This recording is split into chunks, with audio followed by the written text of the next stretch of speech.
some people hit like me stuff like 3 that. times.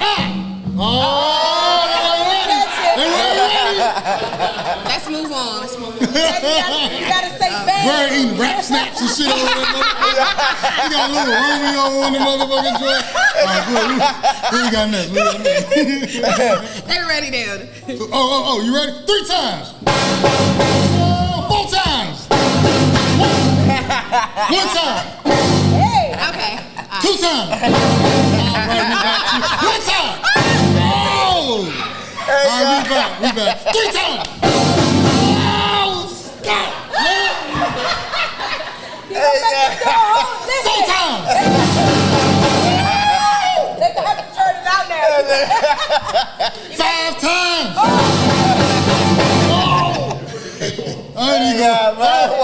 You better bet I'm gonna have a cake next fucking week.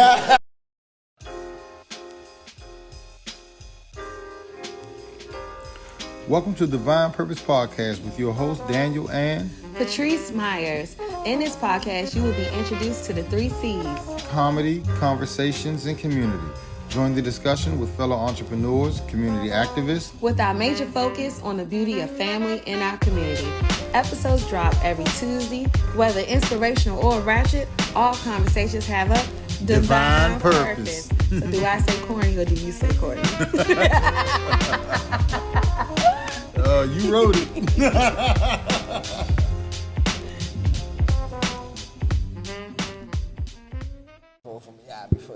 So, this is Divine Purpose Podcast, and this is our first real live recording. The last one got canceled because of the snow. It snowed in March, but we're back a month later at Culture Coffee 2, so we like to thank Miss V for opening her house to us. Coffee is a worldwide commodity. And, you know, you can go to Starbucks and get your coffee and it's all good, but, like, you can come to Culture Coffee, too, and get coffee brewed that comes from Bolivia. You know, we have a gym in our community, and we're here to put spotlight on what she created. She opens up her house to everybody to be creators here.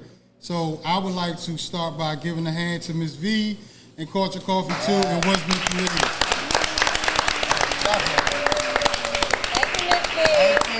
Oh yeah. This place is 100% black owned, and it sits between Chick-fil-A, Walmart, and Subway. And she's standing next to some giants, and for her to have that, and it's us, and it's just her doing her thing, she deserves and honor and praise. So, Ms. V, we appreciate you for opening up your house to us. With that being said, welcome to another episode of Divine Purpose Podcast with your host, Daniel and Patrice Myers. In this podcast, we're going to introduce you to the 3 C's: comedy, conversation, and community. And that's why we're here today. We have 2 couples here today, and here we are. Let's go. Let's do this. Yeah, so let's do this. So it's going to be a panel discussion, and you guys can chime in. We want you to. That's why y'all here. Like, rather than that, we could have just did this at home. But so we would like for y'all to chime in if y'all have any questions, any input to the questions that we are going to present to this panel of experts. Panel of experts. Panel of experts in relationship. And I say experts because all of us should be an expert in our own relationships and understand the quirks and things that make our specific relationship work. So we brought these extra couples because everybody has their own perspective.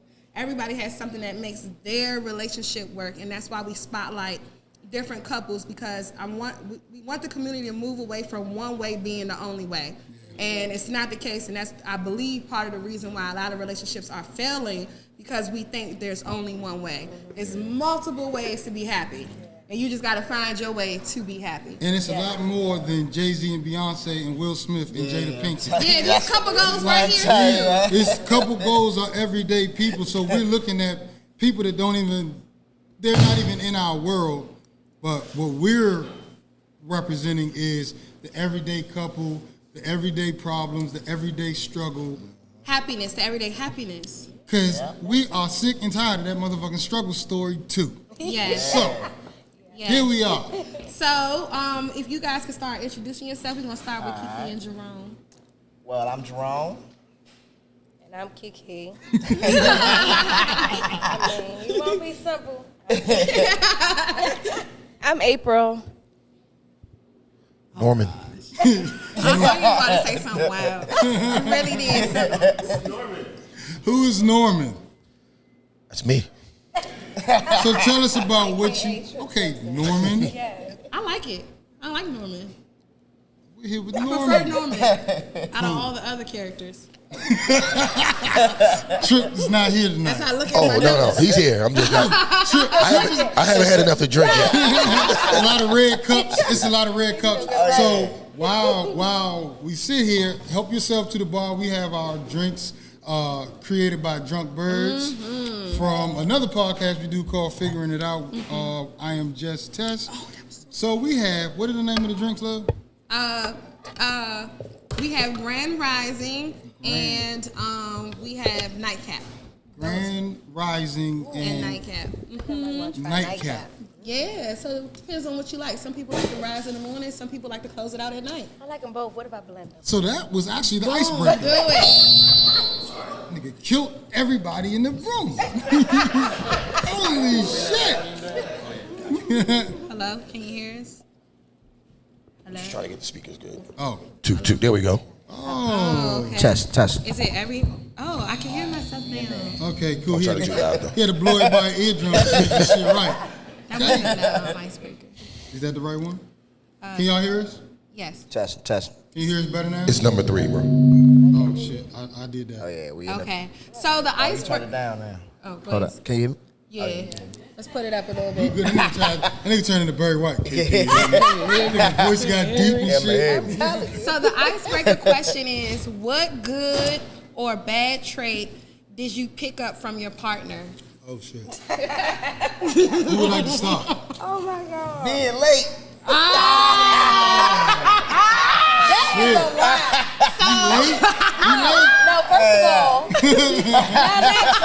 first of all, that is a lie. Okay. He is late too. So we are late as a couple because his family told me he's always late. So he doesn't get At family functions. No. Yeah, He's late, that's period. What, Important what stuff, work I'm he's on on time. time. Well, work he's on time. That's yeah, it, but- Everything else he late. So that's what you say? Okay. April, what you got? What bad habits you pick up? That nigga got a lot of them. I said bad or good. Fuck that. We skip me good. Let me do good first. Okay, Do good first. Look at him. Look at his face. He's so happy. I right think now. I learned how to communicate better. Wow. Yes. If I will say, Oh, that's that nigga does communicate. that's nice. He will communicate everything on his mind. And even if you don't agree, you're going to know where he's fucking coming from. I'm going to communicate that shit to you. And that's true. Damn, that's true. All right. Who's next? You go ahead, Okay. Norman. Good traits. More efficient in my business matters. I love For it. sure. That's a fact. Yep, that I can see that. I see that for both of y'all. That's very interesting. So now let's go to the bad. Oh, well, you already did I your did the bad. bad. But Yeah, y'all so ain't do y'all good. I What's ain't do y'all the good? good. She said, what's the good? Everything is good. What? Ain't that good? Yeah. She done Jada Pinkett this man already. He said, Come on, what's good? I mean, Damn. Not like that. Everything is good. I can't get explicit, okay? that's right. He taught you how to do that thing, right? I got it. No, that might not be good. we just getting started. We just getting, oh Oh, shit. shit. Okay. We gonna get into that. Yeah, see? We just started the show and y'all getting What's your spicy good, already. baby? What you learned from me? What have I learned from you? I am sporadic and all over the place by myself. When I'm with you, you give me like you are order. Like order and like organization, that's you to the T. So like me now, when I take the good from you, me when I think I'm sporadic, I move without thinking, and I be like, I'm gonna see it my way and only my way. But with you, that like kind of makes you cause a lot of chaos sometimes. But you're orderly, so it teaches me how to like order my steps. Oh, okay. I like that. Yeah, I can say, you know, she helped me do better with like more like practicing what I preach. You know, I might say one thing, but she ensures that you know I honor your word. You know, I honor my words. I think I'm gonna have to piggyback off of that. Both y'all hold each other accountable. Yeah, definitely when it comes to the But that kids. Because I actually- say one thing, do another, and he'd be like, babe. And I'd be like, look, I'm sorry. But I'm learning now, like, it makes more sense. And, yeah, I got to piggyback off of that. Because to a degree, you're supposed to be accountability partners to yourselves anyway. Yeah. Keeps you honored. I think what I learned from Daniel is to let loose and have fun. Daniel lives for the moment. Every moment. Every fucking moment. So I've learned how to live for the moment and have order at the same time. That makes sense. Whatever He's that a looks like. firefighter. Yeah. That makes sense. Yeah, so, He's very- but see, being a firefighter, what you do realize is life is fickle. It is. You get tired of seeing a lot of shit, but what you realize is, and he's one too, but life is fickle, and you realize, so for me, so, and not only that, like, growing up here, like, I'm blessed and thankful to be 40, so it's like, I'm going to live my life and enjoy every moment in it, because whether you like it or not, I'm having a great motherfucking time. I can have a fucking million in the bank or $5. I'm going to have a good motherfucking time. That's at the end of the day. And that's me. Like, you can't, nobody going to take that away from me. That's just how I think. I like that. Yeah. And then the trash stuff that I learned was I ain't got no trash. trash that I ain't got no learned trash. is having too good of a time every moment and realizing, oh shit, what do we have to do today? So, Oh man, Fuck that shit. finding that balance. you experienced that. Yeah. I think I'm going to piggyback off that. Yeah. My friends say I drink more. Ooh, habit. Habit. Because you letting loose, you enjoying yourself, and then you like, oh shit, Nah, I you got having other fun. stuff to do. I mean, that's a bad trait. I don't. It could be called alcoholism. I don't know. I mean, It's a whole that's what thing. some It's people only might if you call drink it. before 5. Before 5? Our rule back in the day was 1. That's how fucking Yeah, I thought it was for 12.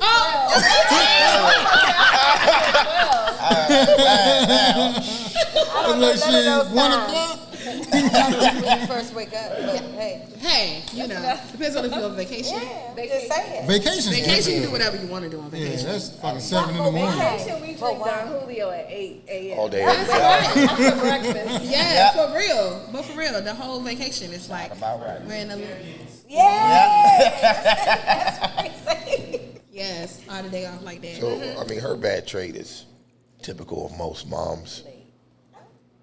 Typical most moms. So, I find myself being a little too nice to the kids sometimes because of her. That's what I just Too Because nice of to the her? kids. Yeah, she too nice, man. I don't think you. I don't look at you like a hard person. I'm very. The way you are with the kids is what I expect. I think that you talk a big game, but with them babies, it's completely Oh different. no, ask my son. Man, you ain't hard on your son. Ask him about the You had that nigga in the spoon. goddamn, what's them What you little, gonna say them to man pouch joints. He don't want that spoon, man. The spoon. That's old Yeah, school. spoon. He don't want that spoon. That's not hard though. Nah, who used to have a spoon? My grandma. Yeah, your grandmother had the I would spoon. whip that spoon out on the girls. My Yeah. mama ain't have a spoon. She had a wooden paddle. That thing was huge. Same thing. Everybody's name was on there. Oh, too. she was a professional. She had a paddle. This paddle belongs to y'all. This is a family paddle. Got a lot of ass But it whoopings. broke on me. It stopped at broke me. on you? Yeah, she thought she was going to spank me. But was that right or Time wrong? out. Well, she was wrong. I'm saying what we know today. Wait, time out. Did you break the? You said you broke the No. paddle. I thought she said It that broke it too. on her ass. It broke on her We ass. have to dig into this. What's going on? You gotta dig into it. What you talking about? No. It wasn't like a whooping like Celie, if that's what y'all thinking. It wasn't like that, but I'm just saying it, bro. It was probably worn out. It was Look at all the worn names out. that It was was on the there. other people. Yeah, it was It towards was the end. perfect for me because when I got my butt whipping, I didn't feel it. It broke. Oh, lucky. I got hit with He said, bats, I love it. hands, You got hit with bats? drop kick, Oh my Bruce God. Lee kick. Oh, have you talked to somebody about it yet? Ah, man. Yeah, that shit Yeah, was I'm trauma though. talking Like about us it. getting whooped like that. Like I don't know if that's. I don't know if You we got should. whooped? It's not traumatic. I ain't really get Yeah, whooped these like kids that. need that. These kids need it today. It's not man, traumatic. They need it. I don't think it is. We used Don't to say like, too much. We don't believe that kids need their asses whooped. oh shit, For the record. 100%. For the record. Probably go edit that. Put them in timeout. Or the corner. So to get to know the couples that we have on the panel just a little bit further, I would like for everybody to take the opportunity to briefly start with how did your love story start? So that way we can get an idea of how you guys are coming about the perspectives that the other questions that we present today. So starting here. How did your love story Jerome start? look Man, ready. this is How did your love story start? back in Condense. elementary school. Damn. Boys and Girls Club. I was playing football. I was playing football. She was always in the higher grade than me. So, I mean, she's older than me. So, I see how that in. shit. How He was many years chasing. older? Just Only one. one year. Like, I'm a cougar. Oh, so she was like That's in pretty the- cool. You a cougar 1 year old? man. Oh, I'm sorry. I'm sorry. No disrespect. You're not a No cougar if you're 1 year old. Yeah, not with one. But Everyone was yeah, I like, used, no. man, I I used to was run so after proud, her. but I ain't no cougar. She a little kid, age, you know. Oh, shit. Ooh, I like an age kid. But, I do yeah, too, she was on. man. She was captain of the cheerleading squad. I was on the football team. That was the ideal. We went to middle school together, high school. You was stalking her the whole time. You was stalking her though. Was y'all I was together? on- I Y'all was wasn't on her together back mind, then. but So I when was, you actually I get was her? younger, so I guess she ain't looking Was at you me shooting like your that. shot? Was you shooting your shot back All then? the time. Yeah, All the time. You Every chance wasn't I got. receiving it, huh? You was like, little It boy. wasn't even that. I was just, well, yeah. You Starting said out in the how? beginning, I used to be like, I was little. I was. used to tell my I'm short sister, now, like- but I was like way shorter. You know what I'm saying? So, I don't know, that might have had a play in it. Meet me in the hall, and I'm like, me who? And she like, Jerome. I come in the hall, he'd be like, and I'd be like, little boy, go to class.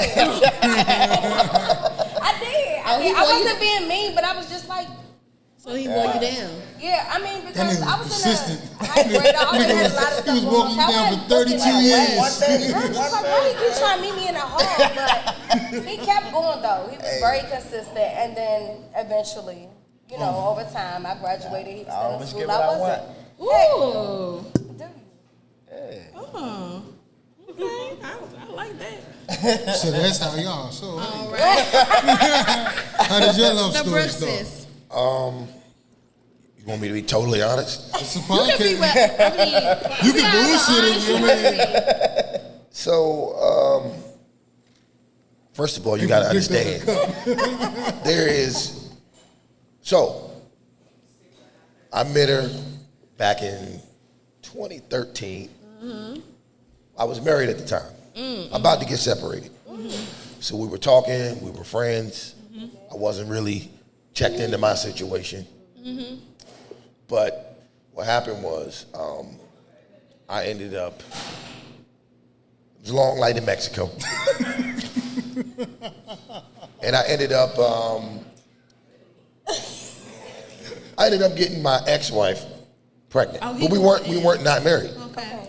But at the same time, we were separated. Detail.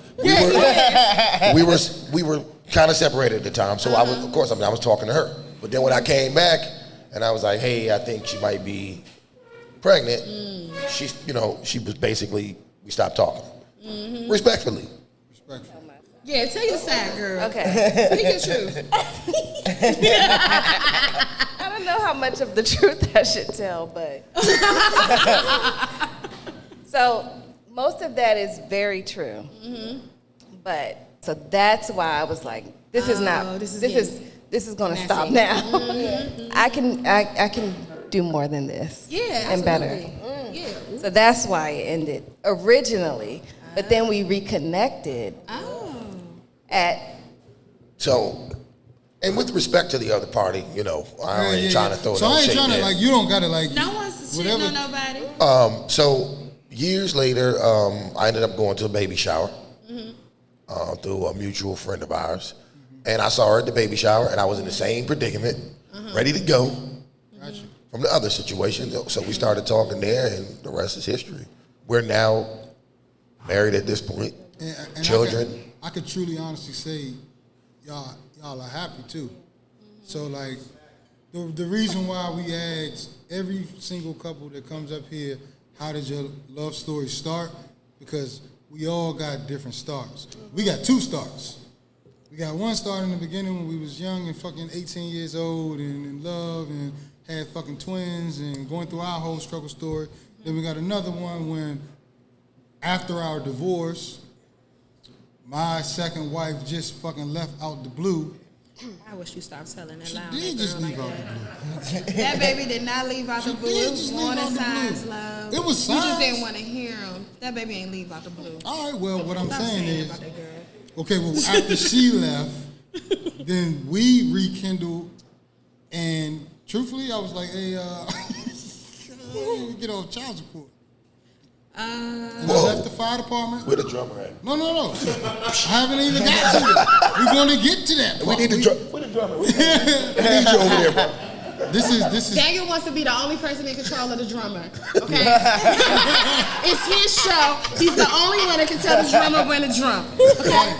that's fucking right. Thank you, Barry. That's- Barry said, that nigga didn't say, hit me.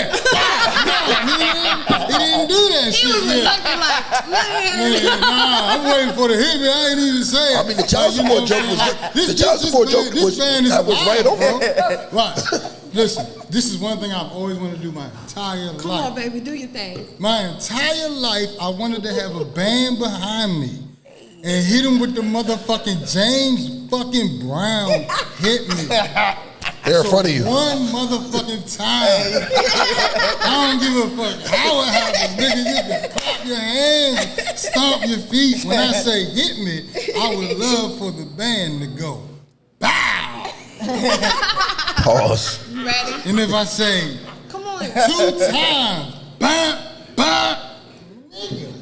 I want to do that my whole life. So like you said, yeah, I just want to have this one moment. What? Who's stopping you from having it? Bands. Did I say? Man, this is the motherfucking show. This is the motherfucking intermission. What's the name of the band? Well, fuck it. This is divine timing. This is divine motherfucking timing. So, What? can one time for the fucking rest of the show, I'll be happy for the rest of my life. Bang! Hit me! Motherfucking playing with me! Motherfucking playing with me! My nigga! Hey, yo. Swear to God. Clap it up for the band, though. Straight up. That was right on point. Yo, That was straight up. yo, I gotta do that one more time. One more time. Ain't no band. Sing it for me, yeah? 2 times, hit me! Oh, remember when Kevin Hart is on fire? That's not like fire. Boom. So look, we're gonna get back to the show, but I want to get hit. Pause. You want to get hit? Pause. He already out of control, man. He already out of control. I caught myself. I didn't even I say didn't know it. he was into that. I didn't even say it, and I said pause. I said pause because of the thought. Can I get hit? You can definitely get hit. Whoa, hold on. Oh, she can get hit. I can't get hit. No, I thought she said, oh, okay. I thought she said because she hit it. He said, whoa. So look. About to say, I know you ain't out here getting pegged, man. I don't want to see, That shit is I'm weird. not into that. Don't. Some people might like that. Don't mess with Some other people people's might like kinks. that shit. Some people Hit like stuff me like 3 that. times. They ready?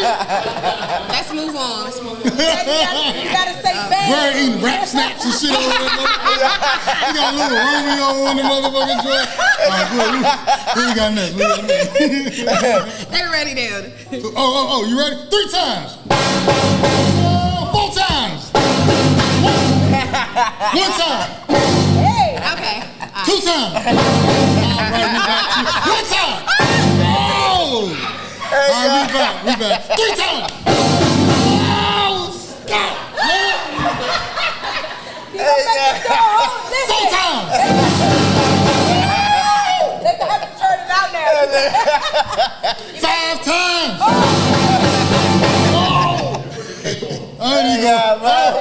You better bet I'm gonna have a cake next fucking week. Hey, every second Saturday. And then they gotta play the whole James Brown. Like, you gotta hit That's right. You gotta get up. Yeah, the whole You gotta say, get up for that thing. man, what? Okay. Oh man. So very good to hear everybody's stories because, like we said, people's perspectives is what ties into the different topics that we have. So one of the topics that we have today is how important is gender roles in your relationship?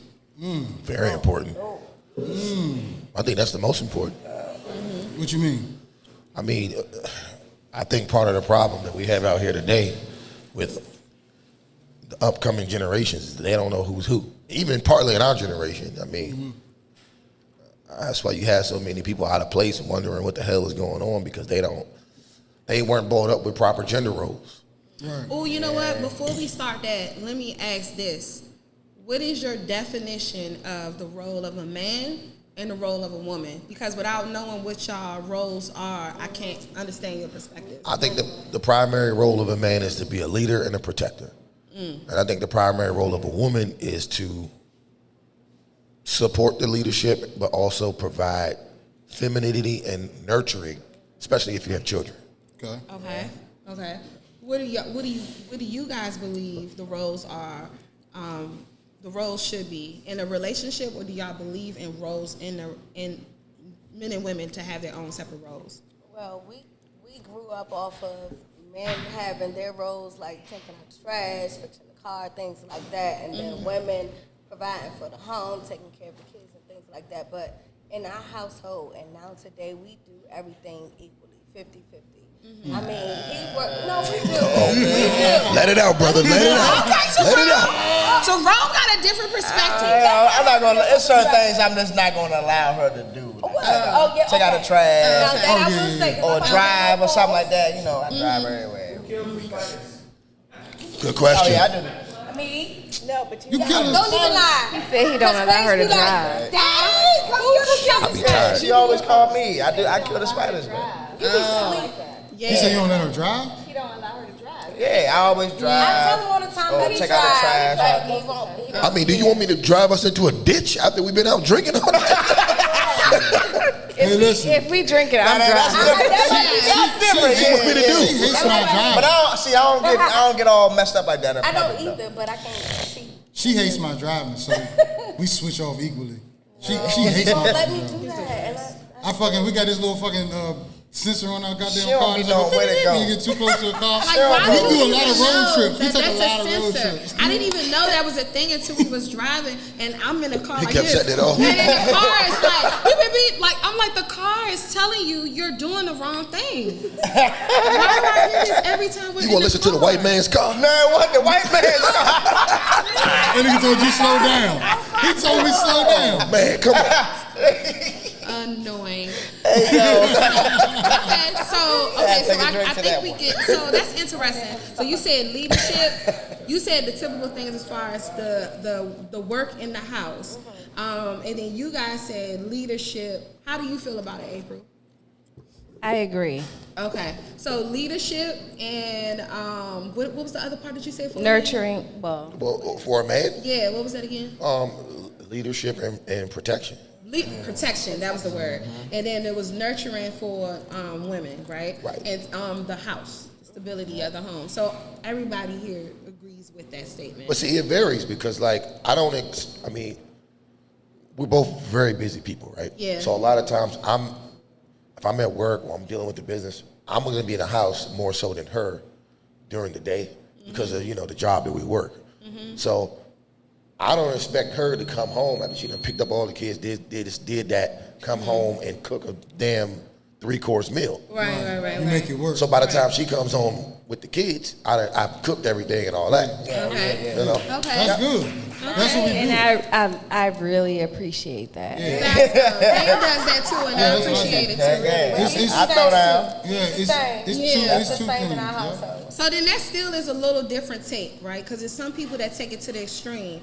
When it's the home means that the wife is supposed to provide, regardless if she's out working. But when she comes home, even if you are home, some people believe that you should get into the kitchen. I mean, if you're working all day and you're providing everything for the house and she doesn't have to go out and do anything, fine. But we both got to be out in the street because we got a lot of shit to pay for. So it is what it is. Yeah. So y'all Because you guys accept in those business things. together, and you really gotta keep it because it's a machine going. So it's like, however it works, this machine. In order for this machine to keep going, we're gonna have to make this work how it's supposed to work, and that's commendable because a lot of people get caught up in, I think this gender has to do this and this gender has to do that, but it's like you're really a partnership at the end of the day. And that's how we operate. Like for me, I like to get up in the morning and like part of a ritual is just cleaning up from whatever happened the night before, just cleaning up, getting up, and then after cleaning up, just going for a run, coming back, and she's normally cooking breakfast, but I normally do a simple breakfast, like grapefruit or some boiled eggs or something. But it's like, she don't got to worry about cleaning up in the morning, and I actually like to cook. So she's working all day because she has different clients. So all day she's on her fucking computer doing shit, and she could be right there, and I could be chilling. But it's like, cooking gives me peace. So it's nothing for me to just grab the shit while she's working and I'm fucking cooking, because at the end of the day, just like I'm cleaning in the morning to start my day as a ritual, I'm cooking in the evenings, and it creates a system, and it can just operate, and it just works. It just works, and what we do might not work for the next motherfucker, and the next motherfucker might want his wife to cook, and that will work for them. But for us and what we're doing, we gotta make this motherfucker work some goddamn way, and instead of sitting there arguing back and forth, we're gonna fucking make it fucking work. I mean, as long as when it comes to the pure basics of how the relationship runs, as long as those lines aren't crossed, I think everything's good. I mean, cooking and stuff like that can be. There's a middle ground you can come to when it comes to small things like that. Yeah. I would never expect somebody that does as much as she does all day to come home and cook me a fucking meal.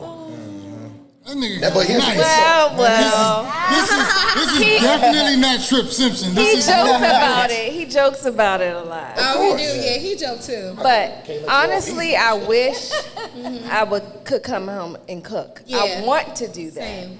It's just that by the time I get home, I'm like so tired. Yeah. Like I'm a morning person. Oh, I'm not a night person. Okay. At night, I'm sleepy, I'm tired, I want to go to bed. But I can wake up at 5 and clean up and make sure everything is good. Yes. 5? You be sleep. You be sleep. 5. I'm like early is just. Listen, Especially since you start working out. I do have a 5 a.m. routine. It's not always at 5, but You can snooze button. but it happens. 6:30 is good too. So pretty much what you're saying is that it goes beyond like the actual task in the home. So when you're saying like leadership, and when you're saying the nurturing of the home, it's almost like, I feel like in my home, I guess I handle everyone's schedule. Like, you know what I mean? Like, I understand what's going on with the girls. I understand what's going on with Daniel. I know what I'm doing. So I make sure all of us are moving in the same direction, because that might not be information that he retains. And so it's like, oh, no, we can't do this, or you can't go make that run because the girls got to be here at this time. And our daughters are older now, so they can maneuver a lot more, man, but we that's still such a have to fucking still blessing. take that into consideration. Can I give you a good example? For example, when we were, let's say, buying a house. When we were buying a house, right? What I did was, I made sure that we were buying in the right area.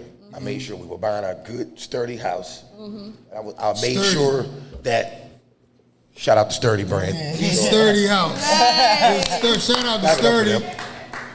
But I went out and did that homework, and I made the final decision of what house that we're going to buy. Now, after we bought the house, everything you see in that motherfucker, she designed it. She picked out all the furniture. Have you ever been in my house? That shit is nice. That shit is nice. Yeah. She picked out everything from the furniture. I particularly like the picture of the white horse. Yeah. As soon as you walk into The white fucking horse living room. was my thing. Yes, that's really good. Okay, so that makes. Do you feel like you are the person in control of the schedule of the home more so than him? Like you know everywhere, everybody, the coordinator. Sometimes, yeah, I am pretty much the coordinator. Yeah. When it comes to taking the kids to school, trying to figure out what time we're going to eat because we've been trying to eat more healthy. Yeah. So we're just trying to get on a regimen of just trying to decide what time we're going to eat and what time we're not going to eat. After the kids, they not really feeling that. They be sneaking in the kitchen once we in the room. I want some chips. Yeah, but definitely I would say I'm the coordinator because he's more so busy. And if you ask Jerome to do it, he'd be like, babe, I forgot. I forgot. Yeah. So, I forgot ass nigga too. I forget. Yeah, I start putting alarms on my phone to be like, oh shit, I gotta go. Yeah, that's what I do. Like, because I'll be in the middle of some shit. I was sitting here, I was actually here at Culture Coffee the other day, and I was chilling. Me and Miss V was just talking, and Miss V said, "Your alarm is going off." I was like, "Oh shit, I gotta go get the girls." He ain't even listen to his own alarm. Then I rushed out of here to get the girls and had her car keys in my pocket because I hoped her like get some stuff from her car. So I'm like, "Oh shit!" And I had to call her and be like, "I'm so sorry. I got the keys. I got the girls. I'm coming back." And it's just like, oh. That's what them alarms are for. You so busy, baby. But I'm not busy. I just be like, I forget. you know. It's the coffee. The coffee. I mean, honestly, I don't expect men to manage a household. Like, I don't know. I just don't expect Some that. men So can. I'm okay with doing what I need to do to manage it. But it's some single men that I feel with like remember if you're a single bills and man, stuff like like that. You do? I'm good with payments and all. I'm good with all that. Oh well, I guess if you look into leadership, so that's most of the time what men actually are supposed to be in charge of is like, well, back in the day, like finances, and not necessarily finances, but like where the money is coming in and where the money goes out type situation. Is that the case with you? No, I'm talking about more so like what needs to be done, the kid's schedule. Oh yeah, that's me like all the way. His schedule, my schedule, what we got to do. Yeah.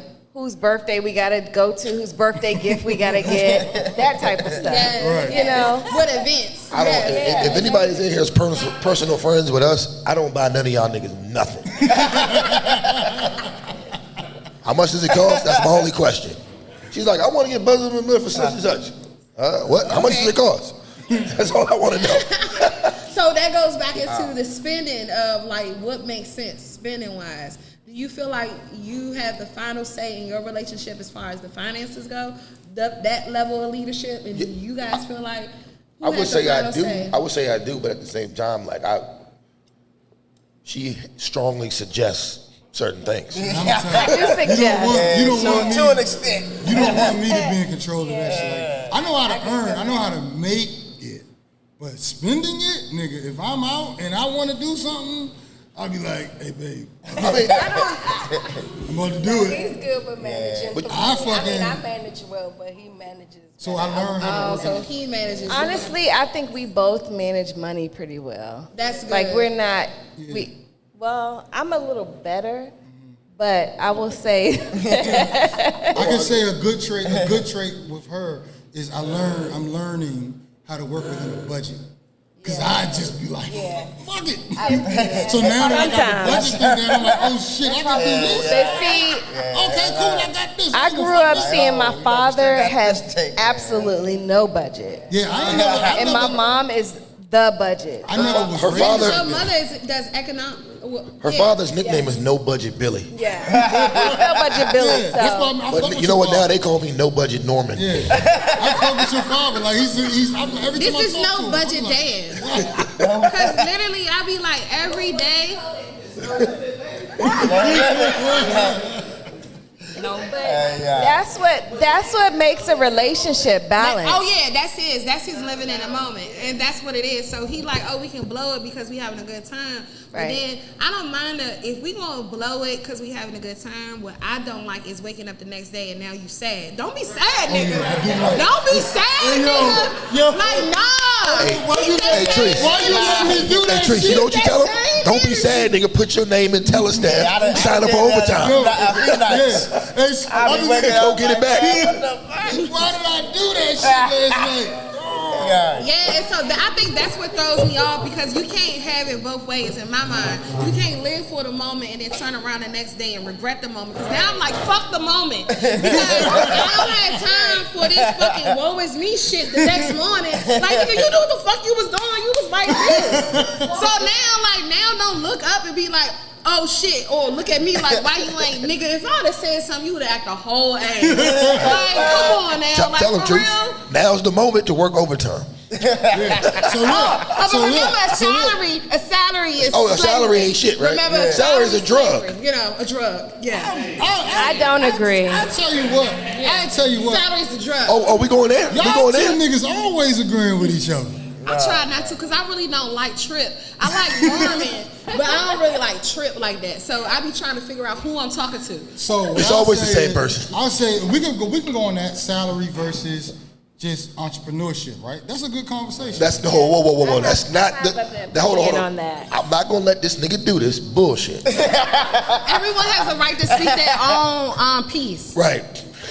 Listen, the That's conversation that we got into earlier was this guy reposted what Biggs Burke, one of the co-founders of Rockefeller Records, posted on his Instagram and said, salary is the drug they use to keep you from your dreams, which I think is a crock of shit. I don't agree. I don't agree for a different reason that he doesn't agree. Oh, okay. Well, let's get into the reasons. Because it's all different perspectives. So here's my perspective.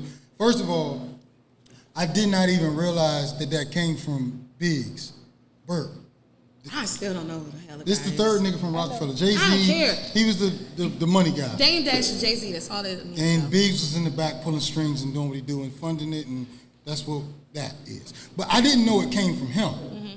So his argument was we got to stop taking advice from hip hop. That wasn't my argument. Okay, well, what was your fucking That was argument? one of your nigga? statements. That was exactly That was my what you statement said. after he tried to pull me down the rabbit hole I'm in not that pulling gray you down area no that he fucking tries to rabbit pull hole. people into. I'm trying to pull people in the way. I presented a completely logical statement to him. It wasn't logical. And he came back, well, that's my opinion, and that's what I'm going with. That's what he told me. First of all, his opinion is his opinion, and my opinion is. Yeah. Oh yeah, all of this Of course. is on Facebook. Yeah.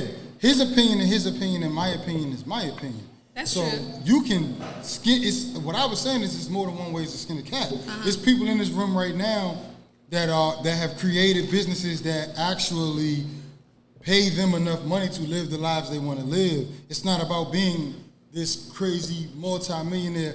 Have you created something that you can live how you want to live comfortably and in peace, and it's what you want to do, not what you have to do.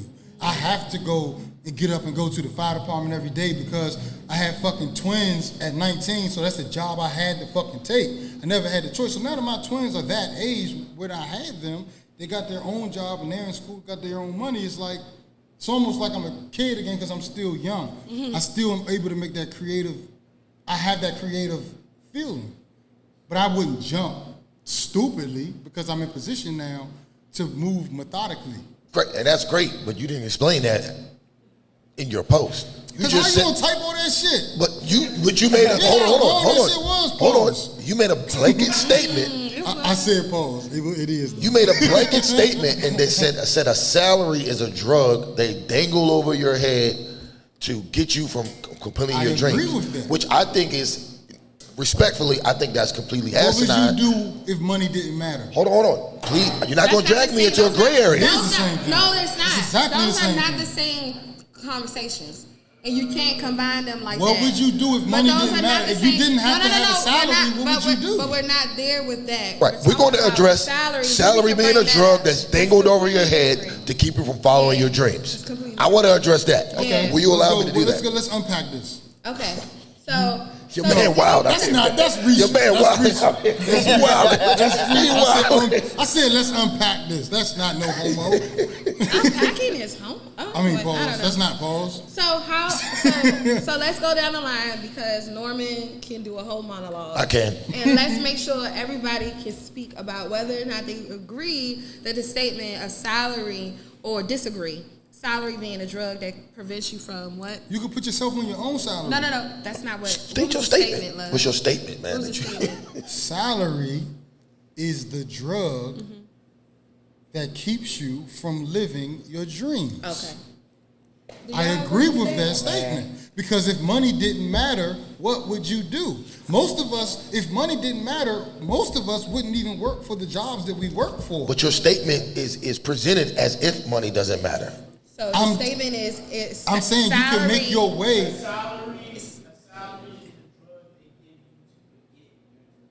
A salary. Thank you. A salary is the drug that they Yes. give you to make you forget your dreams. Yes. Do y'all agree or disagree with that statement? I disagree. I disagree. I think, I don't know. I think any job period that's offering, any job period, they just try to, they want you to slave for them and only them. You know, you don't have time to do nothing else. So you think it prevents you from living your dreams? Yeah. So it is a drug. I think it's But you a- keep going back to Yeah. I It depends on what the salary is. I think Now, it depends on the, so. That's what I'm saying. I wouldn't spit in the face of a because you salary. got you got NBA ball players and all that, you know. They They got make a on good salary. salary. They on salary. So here's what I was So, trying. it all depends on what the salary is. Yeah. Oh. But, if you're not, if you're not a ball player or nothing like that, regular job, a lot of jobs, they want you to slave for them and they'll dangle something over your head and it's just like catching a fish, But What you mean catching it's the all fish? it's all on the individual, man. You got to know what you're worth. Yeah. You would gotta have what to you know want. it for yourself, and that's what I'm saying. Like, Everybody's going down. I know. Let me just get this out. I didn't even know that it came from Biggs Burke. When I saw the statement, it hit my mind. It hit where I'm at, and I wasn't even talking about that. I'm saying I know people personally that are working in the spaces of creativity that they want to work in. So it is possible. If I can match my salary and have staff around me building something, I'm not talking about being a multi-millionaire, but it's the piece of Well, building then, would what you I be want. providing the drug if you have staff? Yes. So you Thank providing you. them the drug, That's right? my point. So you want to be the drug dealer. I get it. You want to be the pusher. I got it. That's You don't want to be the one First of taking all, the drug. You first wanna of be all, the pusher. allegedly. I got it. Allegedly. But that's what it says because you want Allegedly. people on Either use salary your brain or like work for you. somebody else that's using Yeah. it. So I see what you're saying. You want to be the pusher. You don't want anyone giving you the drugs. You want to give the drugs. I don't even know. If no one else has That's anything, what you just I don't said. know You what want the fuck just happened. You want employees. This is Divine Purpose Podcast. No, but you said you we want. are operating but in no, divinity I know, but you said and you on want, purpose you said with purpose. You said you want employees. So Yes. if we put the salary statement you just said, Okay. you're pushing them the drug. So you want to be the pusher, No. and you want them to take your drug. I want anybody that works behind me to understand that they can be creators in themselves, so I'll pour into you won't have a I hate that business. statement. You won't I have a hate that business. statement. You won't I retain don't any agree with employees. that. You will. I don't agree with that because everybody's not a leader. Everyone's not a leader, and Everyone's isn't not. capable Everyone's of, not. I agree, People Patrice. want to be stuck where they at. I agree. Yeah, everyone's just not a leader, and it's unfair for people who actually do good, who are great employees who are great at taking direction, to say to them that they're not living their dream or living their best because they have a salary. And furthermore, when you also bring in the NBA, the NFL, and all that stuff, those boys had dreams. They are now workers. They put them on, prop them up. They squish their arms. They ask them how high they can jump. They see how big they are and all that shit. Who wants to be felt up like that? Who wants to be treated like an actual property? Literally, who's the little boy? The little black boy from the Chiefs. He was told he had a list of things to sign his contract of what he could not do to make the money that he made. He couldn't get on he couldn't get on Mahomes. He couldn't get on a fucking scooter or a jet ski. So these people, even though they're getting paid these big salaries, they are not actually free. I'll say this though: if you're gonna pay me $100 million to not get on a jet ski, I'm not getting on no fucking jet ski. Time out. Speaking of that, time out. What? A jet ski? Jet ski, $200 million. Speaking of that. So I mean, everybody got a cost that they can be bought for. Speaking of that, everybody got their cost. You can buy me out of jet skis. No, for real. And I respect that. Everybody got their cost, but you're not gonna tell me not to get on a jet ski. You're not gonna tell me not. Can I say this real quick? I will not go on a long monologue, but my issue with the blanket statement that you put out there, right, was that especially when it comes to black folks, right, we don't have trust funds, right?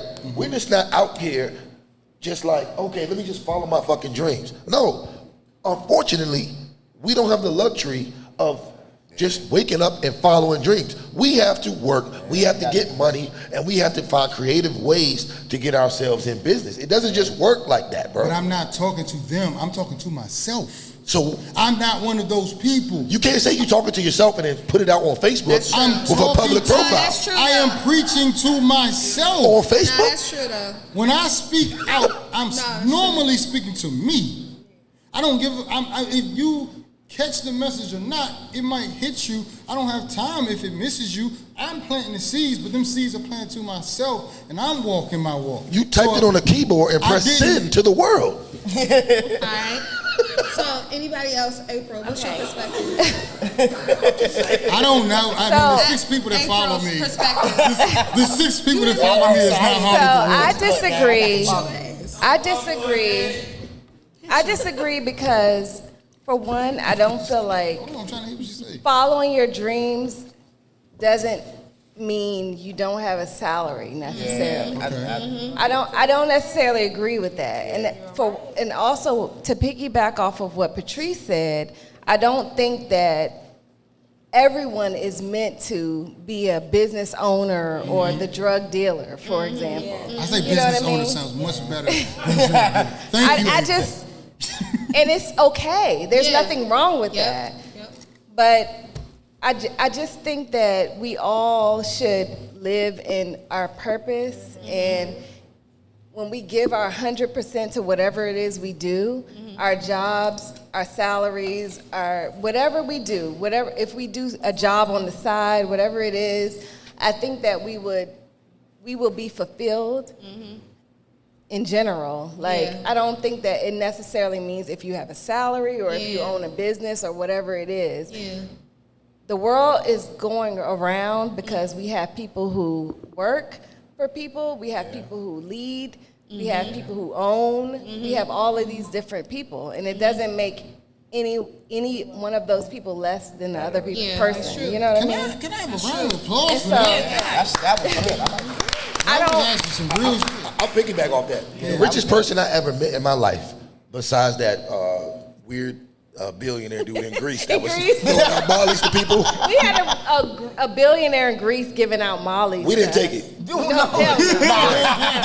But that's a whole other story. Other than him, the richest person I ever met in my life, right? Billionaire. Motherfucker was worth $50 million. Worked for the fire department. Wasn't even a higher rank. Received his salary for 30 years. Left with his salary. Still made $50 million a year. It's only a drug if you make it a drug. If you don't take that opportunity to make more money than what you was previously making, to use your mind to say, okay, I can make this move, that move, and then make it better. If you don't do that, that's on you. Like if you abuse the salary and make it a drug, then that's what it is. But I think people make their own drugs. Right. And if you become complacent, that's You can't that's blame okay your, too. You That's can't for blame you. your employer because No. you decide that you don't want to put in the extra effort. Right, to do more. but even if you do want to put in the extra effort and become, a CEO or whatever it is you want to become, there's absolutely nothing wrong with that. And I think that social media tells people that if you're not a business owner, that you're less than. And it's something, to me, that's an issue. Yeah. That's a problem. That's a drug itself. Yep. That's true. That is. The band left. No. That nigga deserved. For real, yeah.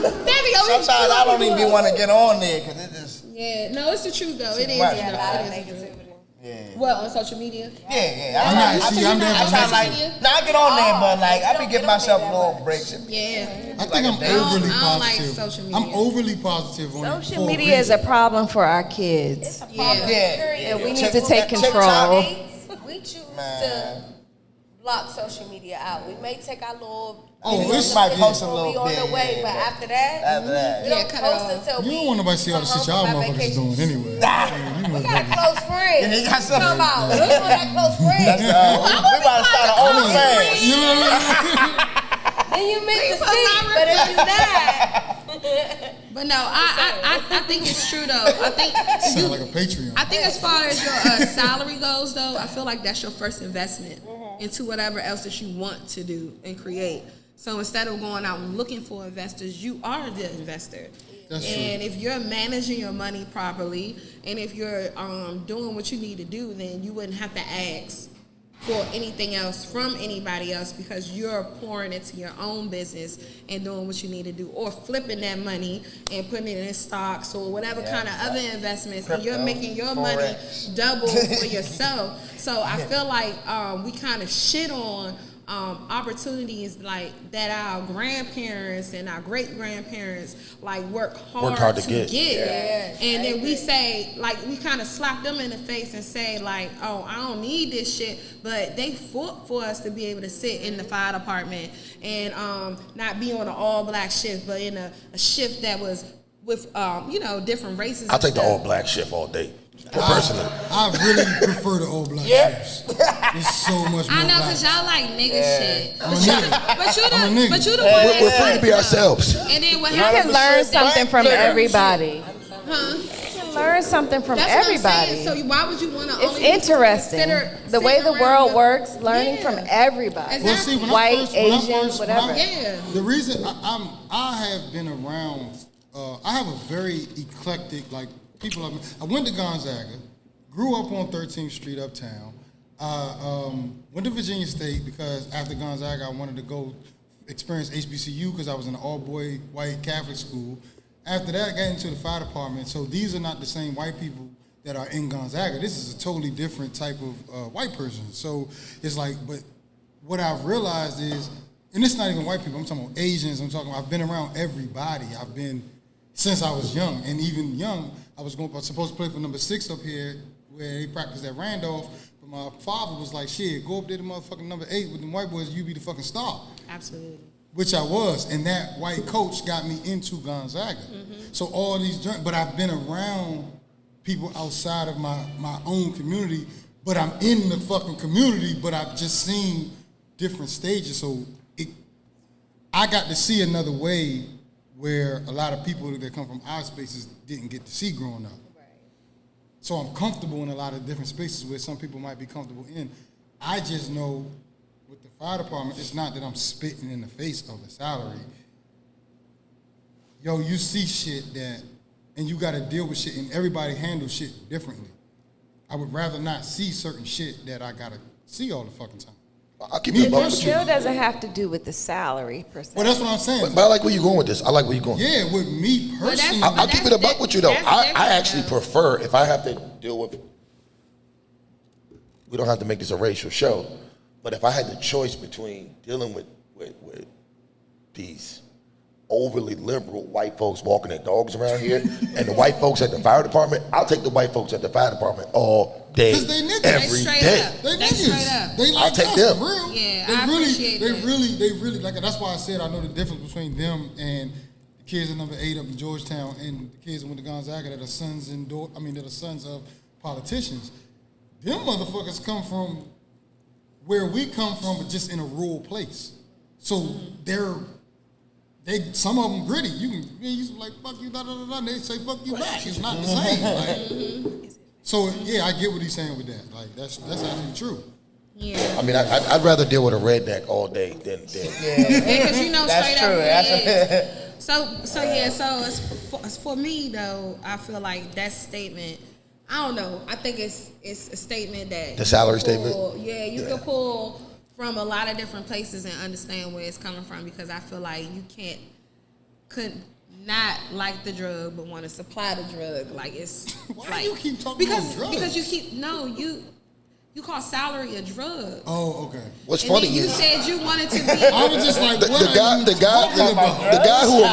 guy who originally made the statement was a drug dealer. Did you not read your statement? Yeah, it was. I was just drinking coffee on my porch. The guy who originally made the statement was a drug dealer who funded Rockefeller I Records. said I didn't even know that came from him. I just said the statement related to me. Sometimes you should just look at the statement like, yeah, that relates to me. So that's what we had that Let me conversation. not repost We it. actually had a conversation today about how Daniel compartmentalizes things. Like, so that statement, he took that statement and he didn't look at who presented the statement, what the person was saying. And so for me, like anytime I hear something, I look at the whole of it. Who is this person? Who is that person? What are they saying? How they living their life? And I'll be like, either I'm gonna take it or it's trash. So like, so today, so today Nate wanted to dedicate a song to me. Wasn't dedicated. He was like, oh, you I was asking, like, listen to asking this. a question, listen to this song. Like, this song is perfect. And I said, I don't even like this nigga. Like, I don't like what he stands for. I said it's a message in the I song. don't like Fuck the nigga. how he treats You gonna his- look past. What was the song?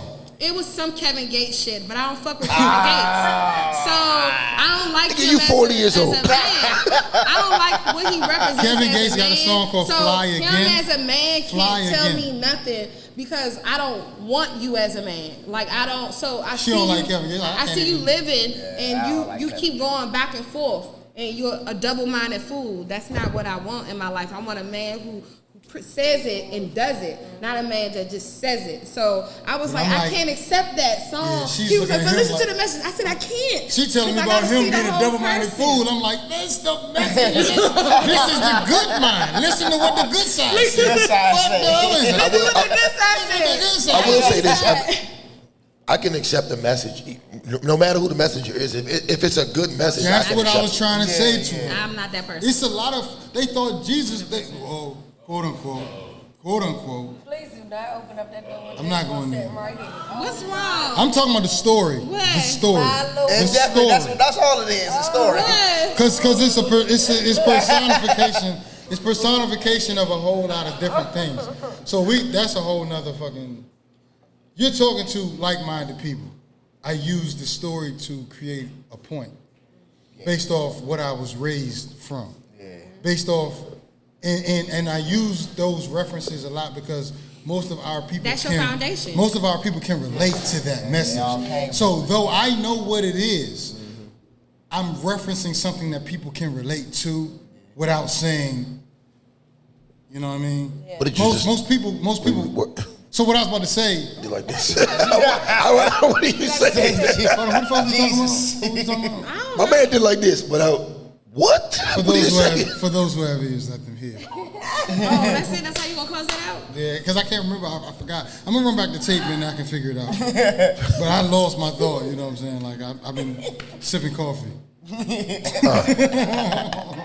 That damn coffee. I But love no. coffee. It's a worldwide commodity. You a Devin the dude, right? Sipping the same coffee. Sipping coffee. Me and Devin the dude. Sipping coffee, baby. Well, all right. It all makes sense. So So That's a good wife right there. We all heard It all about, makes sense. I mean, you know. You'll hear about this later. She ain't fucking. She not gonna jade me. She not gonna jade me at all. She never leave me out to dry. She never hang me out to dry. Well, that's a whole different perspective because I think sometimes the covering of being a fool in public, I'm not gonna allow. I'm not gonna allow you to be. A fool in public, and if I think you being foolish, I'm gonna be like, come talk to me. And if you don't want to come talk to me, then if I have to tell you in front of people you being a fool, that's your problem. Because I probably said, come talk to me, and you was like. So now, don't be mad at me because I'm like, this is foolish. Now you done slap niggas at the Oscars. I think she said she's trying to keep you from doing it. Exactly. So if I've already said, But hey, you already know the situation we just, walking into, which she might have said to him, damn, now that I'm thinking about it, she might have forewarned him, hey, you already know the situation we walking into. We've been running our mouth a lot. No, listen, like for real, perspective. We've been running our mouth a lot lately. We could be the butt of a lot of jokes. So let's not take this so serious. And then he go up there being, you know, I guess embodying Tupac, and then decides that he want to smack somebody. Hold up though, if you saw the look she gave him when he said the joke, she was like, yeah, like she was telling him like, hey. So because he was laughing. Mm-hmm. He went up there, and then after he slapped him, she was laughing and shit too. So that's the next topic. The next topic is defending black women. What do we mean by defending black women? What does that mean? And how does that translate to men? And what are we expecting from them to do to defend us? And were you okay with the slap? Slap her around the world. I wasn't okay with the slap. Why? I wasn't either.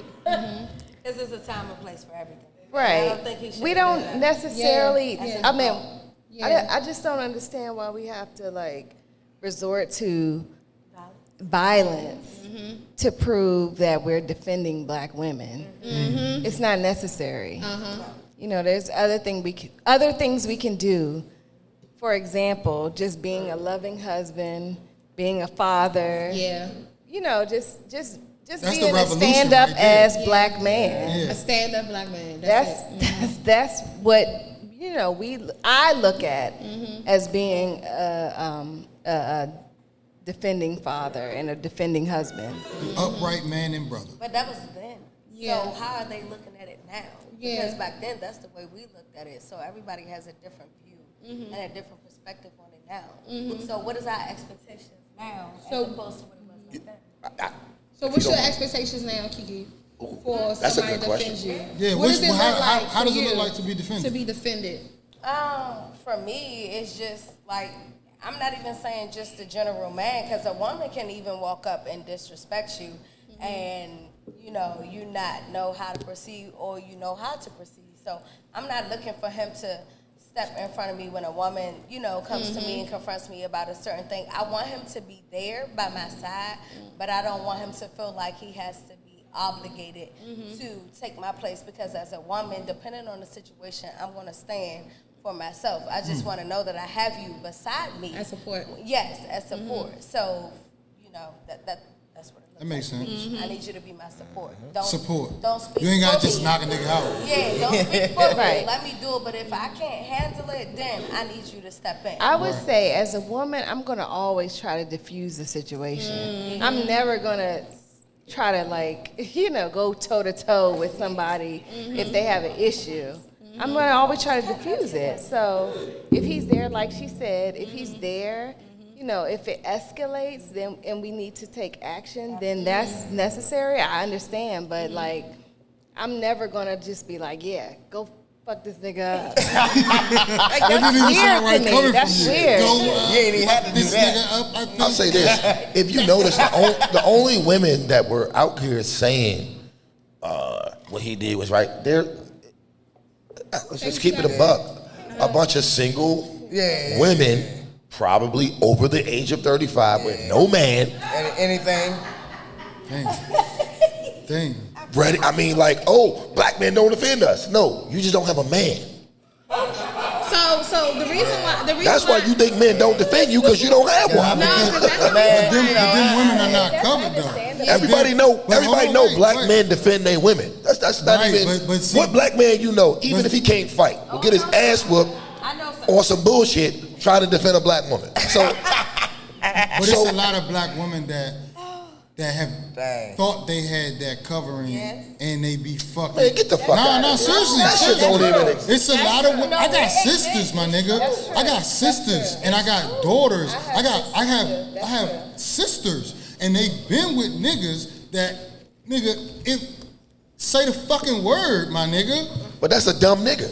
So what I'm saying, you can't say no word to me. What I'm saying is, I'm gonna investigate the situation before I fucking risk my life and freedom. That's why I've never risked my. I don't know if you'll investigate the situation. Listen to what I'm saying. What I'm saying is, Depends on how much Don Julio you had. what I'm saying is, Yeah, a that's what lot I'm of saying. these. I'm a trust and believe what you say. I'm gonna go. No, you ain't because she's automatic. Goofy, and she I'm says something. I'm friends with everybody. So you got a problem. Right, it's not a pattern. It's not your pattern. That's it. That's all. Oh yeah, because we've all had them chicks back in the day that just always get you in some But shit. if you come to- your temperament's not like that. If you come to me and say that though, right? If she says something, then that means you know it's time to be on go. But this is what I do. I go through my mental Rolodex. Number one, do I have the strap? That's number one. Do I have the strap? Because you're not playing around. Okay, no strap. Okay, there's 3 niggas over there. There's me. There's her. Now You've done that before. I was drunk and I was faking like shit. You was pump faking? Strap. And look, You I had have to pump the faking. strap. in the house. I'll give you this one story. Plenty of time. I'll give you this one story. This happened about 5 years ago. 4 or 5 years ago, right? Okay, go ahead. We were at what's that restaurant that Granite City. Yeah, we used to live over top of Granite City. Okay. So we're in Granite City one day. Matter of fact, this might even before we lived around there. It was some nigga at the bar, right? That kept trying to holler at her. Kept trying to holler at her? Yeah. So at the same time, right? It was me, Head, and another person that I won't name because he was drunk. So we was trying to tend to him, but I'm still at the bar. So anyway, this dude is just doing too much, right? And it got to the point where it was just outright disrespectful. And he was with 2 other dudes. So I did some cold sucker Bama shit. Can you admit I it told without- him not to do it. I walked over there and pretended like I had something in my coat. I didn't have a motherfucking thing. I had the butter knife. I said, cuz, look, this is the last time I'm gonna tell you this shit. Right? He drunk talking shit. His boys like, hey man, hey look man, chill, man, we good. I'm faking like shit, sweating like I ain't got shit in my coat. I ain't got shit. One of the niggas look like an NFL running back.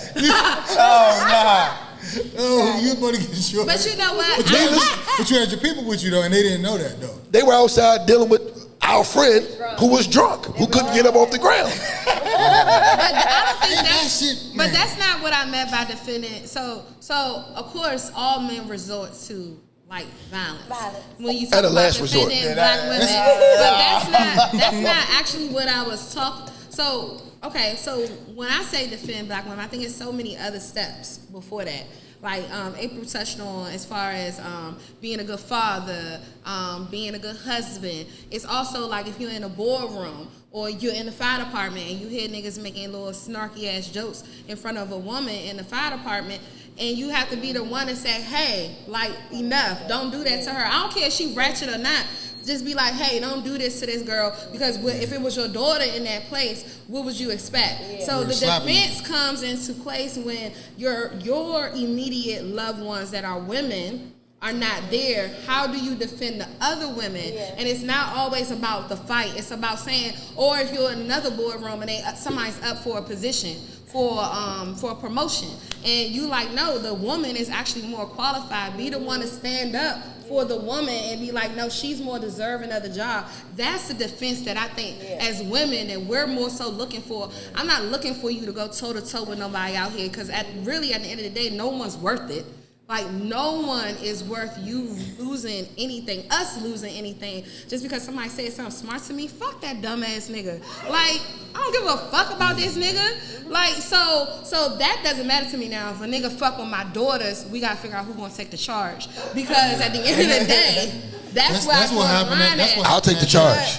Yeah, I'll take the charge. Day, for me, I am very, very, very fucking calculated. Very fucking calculated. So I'm like, this is how it's gonna work. If you gonna do some dumb shit, I can't talk to you because this is how the shit gotta work. The body will disappear, the person won't be here, we be good. But you say in the workplace, giving away protocols. I gotta keep it a buck. I gotta keep it a whole buck though. You gotta have in the workplace, especially at my job, right? There's some females on the job that I know are about that shit. And if somebody says something to them or about them, I know them and I know how they roll. But then you got the other 75% that typically... You talking about women? Yeah, typically warrant these situations. So what you got to understand, especially about a job that being dad at work, right? But you know why they do that? Hold on real quick. You know why they are like that? Because they haven't been defended. Yeah. So they don't know. Hold up. So they I'm not even saying that. No. This is real. You gotta really look at people's lives. Yeah. You gotta look at people's lives. You gotta look at their upbringing. Did they grow up with the father?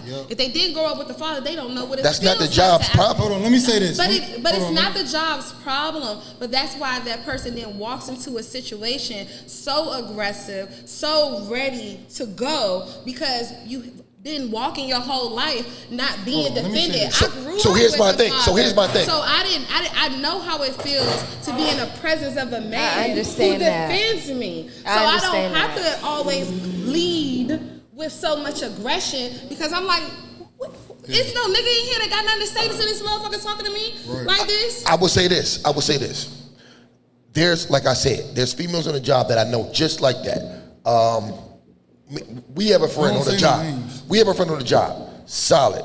Come to work. Know all her shit. Matter of fact, she just got a little promotion, right? If somebody said that she did something, I'll be the first one to defend her. But then you got this other element, right? Of women that are on the job that are strictly out on some bullshit. Let me answer that. And here's how I would defend them. Okay. This is how I answer the question. I would defend them by pulling them to the side and telling them, look, this is the situation here. You did this. The book says that you're dead wrong. Oh yeah, well, rules are rules. But you have to. It's a thin line between discrimination against females and females not knowing the fucking job or the proper etiquette, how to handle shit. It's a very thin line. But a lot of times, those women are not getting the opportunities that a lot of the men get, specifically because as soon as they walk in the door, motherfuckers be like, oh shit, we got a girl. So they're not going, hold on, wait, let me finish. So they're not going to train them up. Where I'm at, it's a lot of women there. And a lot of motherfuckers be talking about the women. They don't do this. They don't do that. They can't do this. And I say, hold up, man. Hold up. That other motherfucker that came from Pennsylvania or that other motherfucker that came from Southeast. You don't do it either. No, that's not even that. You're training them up.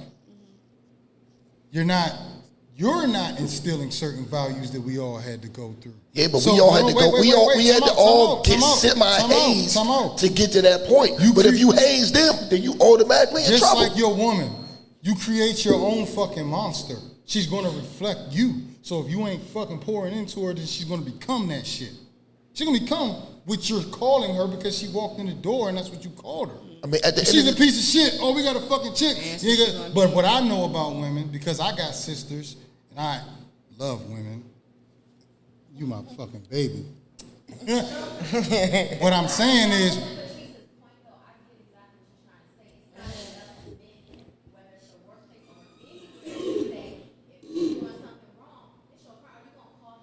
yeah. Because if a nigga like that's defending. Yes. Yeah. No, call him out on the shit. I call people out all the time. I was raised to protect my sisters. Yeah. But no, whether they was no, that's not. But again, you're resorting to violence, and that's not what we're talking about. I don't think you're resorting to violence. No, but you're resorting to violence. That's been. But I know, but that's not what I'm saying. So the protection. Mentality. I know. So what I'm saying, the protection is not always about a slap in the face at the Oscars. Exactly. That's not the protection. We the saying the same protection thing. could have been, instead, let Chris do his little joke, whisper in Jada ear, I'm gonna holler at this nigga in the back. Yeah, like Pull what? the nigga to the side that's in what the should've been back, done with. and then do what you need to do. But I honestly feel like he had a mental breakdown at that moment. Yeah, I For think sure. so too. Really? Yeah, I think he had a mental breakdown. He had enough going on. Patrice, Will though, is just tired of being nice. to your point, right? I think a lot of the problems, especially when you talk about jobs like the fire department, construction, police work, right? Gotta be a safe You nigga. you have, and He this had to be a is safe nigga. Will Smith. no. What he was talking That's not what I'm saying. Oh. I think a lot of times what you have women coming into a culture of men. I think you have women coming into a culture of men that don't know how men operate, and they come in and want to operate like women. That's true. And a field that most specifically calls for men, they don't handle it correctly. Because a lot of them you guys know- came from a house with a man in the I house. want to say also no say man that I in want the to house. piggyback off of what you said, Patrice. My father, if he thought when I was a young girl, under 20, if he thought any boy did anything wrong to me, he was ready to kill him, you know? And so I understood that. Yep. And that's a difference between women who know they have a man's Yeah. protection versus women who don't. Yep. Yeah. Because then you feel like Because I knew my father was ready You to wouldn't fight. wanna put your I was father in stood that up at a space. prom or something Yeah. like that, and my father was ready to go over to his house and Yeah. fuck him up. And I was just like, no, Daddy, no, don't do that. It's But then okay. you knew that not to risk it for him because that you loved him. So Right. why would It you wasn't fight? worth it don't to fight me. Exactly. When you gotta make that phone call, make it be worth it. Make it be worth it. Because Yeah. if you do have real male protection, But I knew I had that Yeah. real male Yeah. protection. and you so- still do, so that's why most So going women back that experience to- that can only feel that with who they're with. Going back to That's a what fact. Desi There's a lot said of women though. who don't have They that. don't. They have Yeah. no idea. So going back to what you said, and that goes back to women not having the protection, right?